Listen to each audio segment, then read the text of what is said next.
the fact that Israel is not a democracy, like you can explain this in about 2 sentences.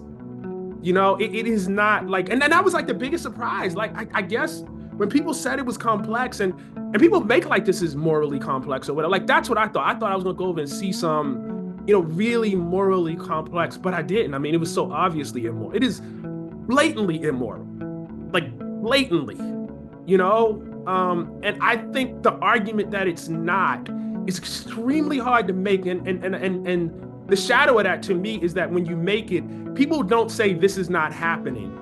They say, yes, but what did they do to deserve it? That is effectively the counter argument. Yes, that Israel had no choice. Right, Israel had no choice but to perpetrate apartheid. You seem particularly interested in what Black Americans should learn from this, from the way that the dominant political story that Jews ended up taking collectively from the Holocaust was, we need our own state, a state based on supremacy. And I was been thinking, what exactly does that mean? Like, what is the danger that Ta-Nehisi is thinking about?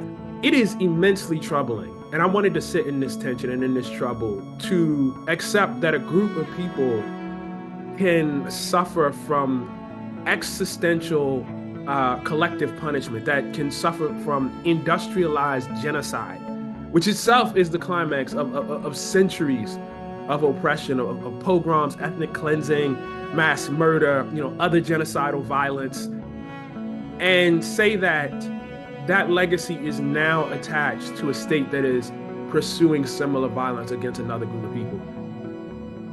Like, that's not just dark because the state is Jewish. I contend it is actually dark because it forces us to face some things about ourselves, and maybe even some of the underlying, linchpins and pillars of progressivism and the left. Like this idea that somehow like the oppressed are ennobled, or oppression is ennobling, that there can be this broad alliance of oppressed people. Like there's something dark here that is beyond Israel itself, that I think is really, really hard to face.